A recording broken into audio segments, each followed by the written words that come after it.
My parents stole my college fund for my sister's influencer career, so I took them to court and took everything. They drained $50,000 meant for my education, throwing luxury parties and funding Sophia's online fame. Now, they're broke, she's working minimum wage. And I'm thriving in my dream career. When I was a kid, I thought all families worked the same way. Parents love their children equally, support them in their dreams, and celebrate their achievements. It wasn't until I got older that I realized how wrong I was. In my family, there were two very different roles, Sophia the golden child and me the invisible one. Oh wait, I should introduce myself. My name is Emma Carter, and I'm 25 years old. I work at an architecture firm doing what I love, but if you ask my parents, they wouldn't tell you much about my career. They probably don't even know what my latest project is. My younger sister, Sophia Carter, is 18 and has been the center of my parents' world since the moment she was born. Growing up, I learned that attention, praise, and even money flowed in one direction towards Sophia. I was just there. The difference between us became painfully obvious on our birthdays. On my 16th birthday, I came downstairs, excited but trying not to expect too much. My parents handed me a gift wrapped in wrinkled paper. I unwrapped it to find a used laptop, one so old that it could barely open a web browser without crashing. That should be good for schoolwork, my dad said. I smiled and thanked them, but deep down I knew this wasn't about what I needed. It was about what they thought was good enough for me. Fast forward 2 years later to Sophia's sweet 16. The house had been transformed overnight. My parents rented an entire venue, hired a live band, got her a professional photographer, and even booked a luxury car service to take her and her friends to the event. She wore a designer dress. The cake was massive, 3 tiers, covered in gold decorations. At the center of it all stood my parents, beaming with pride. "Our baby girl is growing up," my mom gushed, filming every moment for social media. No one even remembered to ask how I felt about it. I sat in the corner, watching as thousands of dollars were spent on one night, while my own birthday had been nothing but an afterthought. The favoritism wasn't just about gifts, it was about recognition. Ever since I was a kid, I had been obsessed with architecture. While other kids played with dolls, I spent hours building miniature cities with blocks. I sketched houses, bridges, and skyscrapers in my notebooks, dreaming about designing real buildings one day.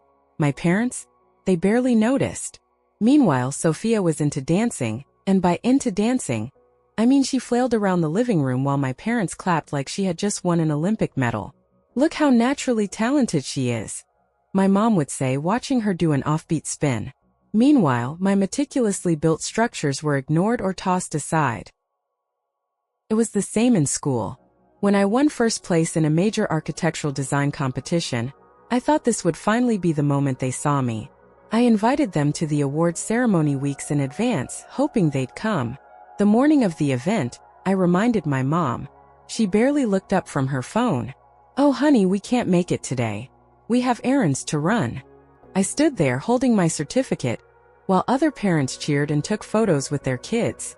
I ended up asking my friend's mom to take a picture for me. 3 months later, Sophia signed up for a high school dance competition. She placed second, not even first. But you would have thought she won a world championship. My parents brought her flowers, took her to a fancy dinner, and posted about it all over social media. "Our talented daughter is following her dreams," they wrote. That night I sat at the table pushing my food around my plate, wondering why her dreams mattered more than mine. It wasn't just celebrations and achievements. Even basic responsibilities were handled differently. When my old phone finally died, I had to work extra shifts at my part-time job just to afford a replacement. Took me months to save up. Sophia? She mentioned once that she wanted the latest iPhone, and they bought it for her the same weekend. "She needs it for her social media presence," my mom explained. It got worse when it came to mistakes. Once, after staying up all night working on a project, I forgot to take out the garbage. My dad gave me a 45-minute lecture about responsibility, maturity, and how I needed to pull my weight. Sophia, on the other hand, she backed into our mailbox before she even had her driver's license. It cost $300 to replace. "Oh, sweetie, everyone makes mistakes while learning," they laughed. It was like we were living in two different realities. By the time I was 18, I had stopped expecting fairness. I knew the rules. Sophia was the star. I was the afterthought. That wasn't going to change. Or so I thought. Because someone did notice me. Grandpa. He saw what my parents didn't. And years later he would try to give me the one thing my parents never had. **** a fair chance. But that's a story for the next chapter. Grandpa was the only one who ever truly saw me. While my parents were busy celebrating Sophia's every little accomplishment, he was the one who paid attention to what I loved, what I worked for, and what I dreamed about. He wasn't an architect, but he understood passion, and he saw mine from the start. When I was little, he'd sit with me for hours as I stacked blocks into towers and carefully designed miniature cities. He'd ask me questions, genuinely interested, and he'd tell me that one day people would walk through buildings I created. While my parents barely glanced at my sketches, Grandpa would study them, nodding thoughtfully, pointing out details he liked. As I got older, his study became my safe place. It was a small, cozy room filled with old books, a giant wooden desk, and the faint scent of coffee and ink. Whenever I felt suffocated at home, I'd escape there, knowing he would be waiting with a warm drink and a kind word. He never made a big deal out of it, never acted like he was saving me, but I knew he was. It was in that study that we first talked about college. I was 17, and he brought it up so casually that I almost didn't realize how serious he was. "You're gonna go far, Emma," he said, flipping through my latest design portfolio. "Have you thought about where you want to study?" I hesitated because of course I had thought about it. I'd spent hours researching architecture programs, imagining myself at the drafting tables of the best schools. But I knew better than to get my hopes up. My parents had already made it clear that college wasn't a big priority for me. "I don't know if I can afford it," I admitted, carefully choosing my words. He put the portfolio down, fixing me with that steady, thoughtful look of his. "That's not something you should have to worry about," he said. "Let's figure it out." From that moment on, we worked together. Every weekend, I'd go to his house and we'd spread out college applications across his desk, filling out forms, researching scholarships, making lists of requirements. He helped me prepare my portfolio, even though he didn't know much about architecture, and he'd make me explain my designs to him just like I would in an interview. "You're gonna impress them," he'd say, grinning. "I can already see it." My parents barely asked about the process. They didn't sit down with me to discuss schools or help me organize deadlines. But Grandpa did. He made it his mission to help me get where I needed to go, and for the first time I felt like someone in my family truly believed in me. One afternoon, after we had finally submitted the last application, he leaned back in his chair, studying me for a long moment. "You know," he said, his voice warm but serious, "one day I'm gonna see your buildings on postcards. And when I do, I'll buy every single one." I laughed, thinking he was joking, but when I looked at him, I saw nothing but certainty in his eyes. He wasn't just saying it to make me feel good. He truly believed in me, and that meant everything. I had always known that my parents didn't see me the way they saw Sophia, but I never expected them to take away the one thing that truly belonged to me. The discovery came late one night after a long day at work. I had been saving money, hoping to add to the fund Grandpa had left me so I could finally apply to graduate school.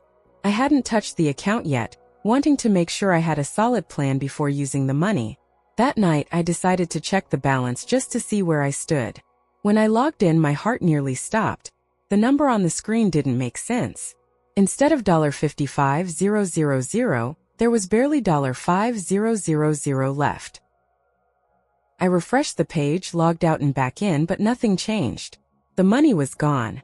Panic set in as I stared at the screen. There had to be a mistake. Maybe the bank had made an error, maybe I had checked the wrong account. But deep down I already knew. I barely slept that night, my mind racing with possibilities. The next morning I went to the bank in person, my hands shaking as I asked for the transaction history. The teller printed out the statements, and as I scanned them, rage and disbelief crashed over me. My parents had been draining the account for the past year. Small withdrawals at first, then larger ones until almost everything was gone. I called my mother that evening, gripping the phone so tightly my fingers ached. "Hey," I said, trying to keep my voice steady. "I was checking Grandpa's college fund, and most of the money is gone. Do you know what happened?" There was a long pause before she spoke, her tone immediately defensive. What do you mean, it's gone? Are you sure you're looking at the right account? I told her I had gone to the bank, that I had seen the withdrawals. She sighed, as if I were the one being unreasonable. We used it for Sophia's sweet 16, she said, like it was the most obvious thing in the world. It felt like I had been punched in the stomach. You spent $50,000 on a birthday party? My voice cracked, but she didn't seem to care. It wasn't just the party, she added, as if that somehow made it better. There were a lot of expenses, the venue, the catering, the decorations. Plus, we got her a car. I was still trying to process that when she delivered the final blow. And we used some of it for the Europe trip. I had to sit down. The family trip to Europe that I hadn't even known about, let alone been invited to, had been paid for with the money my grandfather had saved for my education. I swallowed hard, trying to keep my voice even. That money was meant for my master's degree. My mother sighed again, like I was being dramatic. You have a job, Emma. You didn't need it anymore. Sweet 16 only happens once. We wanted to make it special for her. I hung up without another word. I sat there in the house my grandparents had left me, surrounded by memories of them, feeling a betrayal so deep it almost made me sick. My grandfather had trusted them. He had saved that money because he knew they wouldn't prioritize my education, and they had proven him right. They had taken something meant for my future and spent it like it was nothing, like my dreams didn't matter. I had spent my entire life hoping for fairness, waiting for the day my parents would see me the way they saw Sophia. That night, I realized it would never happen. I spent days trapped in a fog of anger and disbelief, replaying my mother's words over and over in my head. They had stolen from me. There was no other way to put it. My grandfather had left that money for my education because he knew they wouldn't, and instead of honoring his wishes, they drained the account to throw Sophia a birthday party, buy her a car, and take a luxury vacation. I wanted to scream, to throw something, to make them feel even a fraction of what I felt. But no amount of rage was going to bring the money back. I called a lawyer. I wasn't even sure where to start, but I knew I needed someone who understood this kind of situation. I explained everything, how my grandfather had set up the account, how my parents had access as secondary beneficiaries, how they had systematically emptied it without telling me. She listened carefully, then told me that while it wouldn't be easy, I had a strong case. Grandpa's intentions were clear, and my parents had abused their access to the account. Legally, it was breach of fiduciary duty, a fancy way of saying they had no right to use the money the way they did. When my parents received the legal notice, all hell broke loose. My mother called me within hours, her voice sharp with fury. "What the hell are you doing?" she snapped. "You're suing your own family?" I stayed calm, gripping the phone so tightly my knuckles turned white. "I'm getting back what's mine," I said. "What Grandpa left for me." She scoffed. "He wanted us to use that money for the family." "No," I shot back. "He wanted me to get my master's degree. He told me himself." And that's when the lies started. My parents suddenly remembered that Grandpa had changed his mind before he died. According to them, he had realized how expensive things were and decided that the money should be used for the good of the whole family. They had no proof, of course, no paperwork, no messages, nothing. But they expected me to believe it. When that didn't work, my mother switched tactics. "Emma, we're your parents," she said, her voice softening like she was the victim here. "We've always taken care of you." I let out a bitter laugh. "Have you?" And then came the guilt trip. "Do you know how this makes us look?" she hissed. "Our own daughter is dragging us through court over money. Money that went to your sister. How do you think she feels?" At that, something in me snapped. "Oh, I'm sorry, is Sophia upset? Did she have a rough day in her brand new car, thinking about her luxury vacation?" "Poor thing." My mother gasped like I had slapped her. "I can't believe you're being so selfish." Selfish? That word echoed in my head long after I hung up. That's how they saw me. Not as their daughter who had worked hard and deserved the future Grandpa wanted for me. Not as someone they had betrayed, just an inconvenience. The fallout spread fast. My mother couldn't keep her mouth shut, and soon, the whole family knew. My aunt called to lecture me about family loyalty. My uncle sent a long text about how money isn't everything. My cousins, most of whom had never cared about me one way or another, suddenly had opinions about how I was tearing the family apart. I was public enemy number one. But I didn't care. For the first time in my life, I wasn't letting them push me aside. I was standing up for myself. And I wasn't backing down. As the legal battle moved forward, my lawyer began digging into the bank records, and what we found was even worse than I had imagined.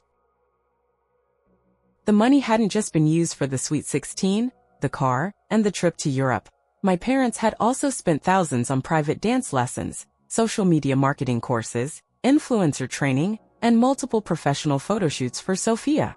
They had been funneling money into her career as an influencer, paying for consultants to help her grow her brand, and even put a down payment on a content creation house for her to film in. It was disgusting. They had gambled my future on some delusional dream that Sophia was going to be famous, and they had done it with money that was never theirs to begin with.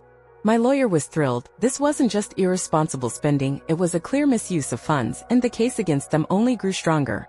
When confronted with the evidence, my mother, of course, tried to justify it. It was an investment, she said, as if throwing away my education fund on Sophia's Instagram account was the same as putting money into a college savings plan. One viral moment and she could support all of us. Even the mediator looked stunned when she said it. My father, sitting next to her, had nothing to say. He just stared at the table, finally realizing how deep they had dug themselves in. Things started shifting within the family. At first, everyone had taken my parents' side, calling me selfish, acting like I was betraying my own blood. But once the full story came out, people weren't so sure anymore. My cousin Julia, who had always been quiet at family gatherings, reached out to me privately. She admitted she had seen the favoritism for years, but never had the nerve to say anything. Now, after seeing what they had done, she was firmly on my side. Even Aunt Margaret, who had originally scolded me for suing my parents, went silent when she saw the bank statements. My mother had tried to spin the story to the family, making it seem like I was greedy, but when she accidentally exposed the actual records, it backfired in the worst way. The numbers didn't lie. They had drained over 50 grand, and nearly every transaction was tied to Sophia's influencer career. Sophia, of course, had a meltdown. She took to social media, posting sobbing videos about how I was destroying the family, and how she was now being robbed of opportunities.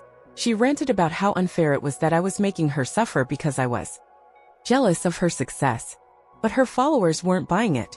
The same people who had been liking her posts and hyping her up started turning on her.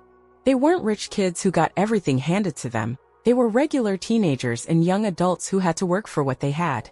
And here was Sophia, whining about losing her brand deals when the money that funded them was stolen from me. The comments shifted fast.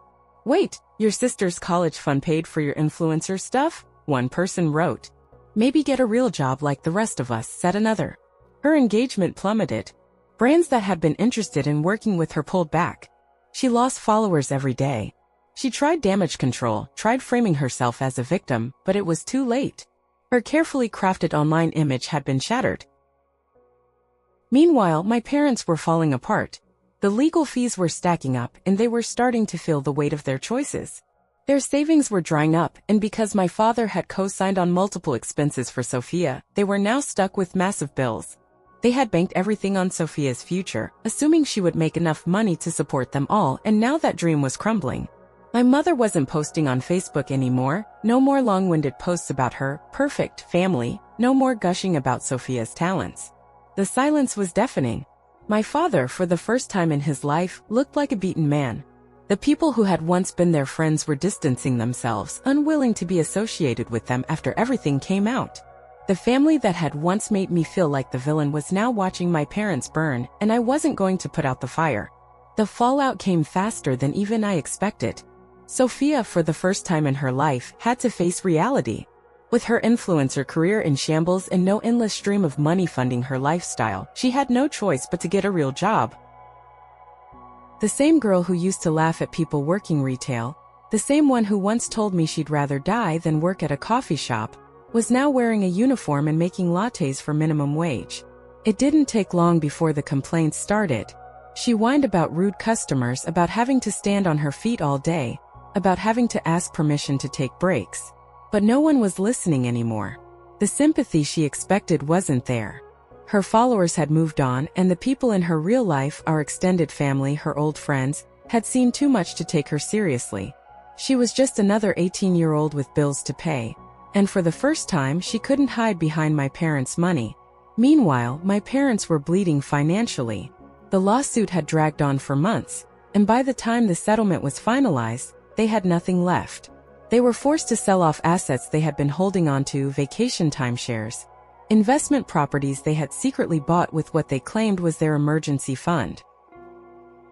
Even Sophia's car had to go. The irony of it wasn't lost on me. The car that had been bought with my education fund, the one she had barely driven because she preferred being chauffeured around by my parents, was now gone. My mother fought it, of course. She tried to claim it wasn't fair, that Sophia needed it, but they didn't have a choice. They had dug themselves into a financial hole so deep that even their desperation couldn't get them out. The lawsuit ended exactly how I wanted it to. I got my money back. The full amount plus legal fees. It took months of fighting, months of watching my parents try to weasel their way out of it. But in the end, justice wasn't on their side. The judge made it clear, ***, they had stolen from me, and they were going to pay for it. ***, as I sat in that courtroom, listening to the final ruling, I realized something. This wasn't just about the money. It never had been. It was about proving that I mattered. That they couldn't just push me aside and expect me to stay quiet. That I wasn't the invisible daughter they could ignore, while they poured everything into Sophia. They had spent my entire life acting like I didn't exist, and now they were being forced to acknowledge me in the worst possible way. And then came the most unexpected moment of all. A few weeks after the lawsuit ended, after my parents had already lost everything, I received an email from my father. It was the first real attempt at communication since the lawsuit started. I almost ignored it, but something told me to read it. The first line alone stunned me. "We failed you as parents." He went on to say that he had seen my name in an architecture magazine. One of my designs had won an award for sustainable development, and he had read about it by accident. He admitted that seeing my name there, seeing what I had accomplished without them, had made him realize just how much they had overlooked me. "I finally understand what your grandfather saw in you," he wrote. "I just wish I had seen it sooner. I didn't know how to feel." After all these years, after everything they had done, my father was finally admitting that he had been wrong, that I had been worth more than they ever gave me credit for. That Sophia wasn't the only one in the family who had dreams worth supporting. It didn't erase the damage. It didn't change what they had done. But it was the closest thing to an apology I was ever going to get. And the best part? I didn't need their approval anymore. I had already won. With the lawsuit behind me and the settlement secured, I finally had the freedom to do what my grandfather had always wanted, invest in my future. I applied to a top graduate program in sustainable architecture, and when I got the acceptance letter, I didn't hesitate. This time there was no fear of financial ruin, no uncertainty about whether my education would be possible. The money my grandfather had saved for me, the money my parents had stolen, was now back where it belonged, and I was going to use it exactly the way he had intended. But I didn't stop there. Throughout the lawsuit, I had connected with so many people who had gone through similar struggles. Kids whose parents had stolen from them. Families where favoritism had wrecked relationships. People who had been told their dreams didn't matter. It made me think about all the students who never got the chance I had. The ones who were just as hardworking and talented but never had someone like my grandfather to believe in them. So I took a portion of the settlement and started a small scholarship fund. One meant for students in financial need who wanted to pursue architecture. It wasn't much at first, but it was something, and it felt good to turn something so awful into something meaningful. Sophia had changed too. Not overnight, not in some dramatic, tearful moment of realization, but slowly over time. She was still working at the coffee shop, still going to community college instead of the expensive university my parents had promised her. But there was something different about her now. She didn't whine as much. She didn't act like the world owed her everything. One evening, she showed up at my house after her shift, looking exhausted, her uniform stained with coffee. She sat across from me, fidgeting with her hands before finally looking up. "I get it now," she said. "Why you fought so hard. It wasn't about the money. It was about being seen. We weren't suddenly best friends. The years of resentment didn't just disappear. But for the first time, we had an understanding. She had spent her whole life getting whatever she wanted without consequences, and now she was learning what it meant to work for something. She wasn't the girl who threw tantrums over Instagram likes anymore. She was growing up, and as much as I had hated her for years, I could see it wasn't entirely her fault. Our parents had set her up to fail just as much as they had ignored me. My mother and father, on the other hand, were still dealing with the consequences of their choices. Their social circle had shrunk, their reputation was ruined, and their finances were in shambles. My father had made an effort to reconnect, sending the occasional email or message, but my mother? She had gone quiet. The woman who had spent years flaunting her perfect family on social media now had nothing to say. I didn't reach out. I didn't need to. The house my grandparents had left me had become more than just a place to live, it was my sanctuary. I turned my grandfather's old study into my personal design studio, setting up my drafting table right where he used to sit. Sometimes late at night, when I was working on a project, I'd pause and remember the way he used to smile at my sketches, the way he had always believed in me, even when no one else had. He had once told me that one day he'd see my buildings on postcards, and now, as I stood on the verge of launching my career, I knew that day was coming. I was no longer the forgotten daughter, the invisible one. I was an architect, a future graduate student, someone who had fought for what was hers and won. I had broken free from the cycle of favoritism and neglect, and for the first time in my life, I felt completely, undeniably free.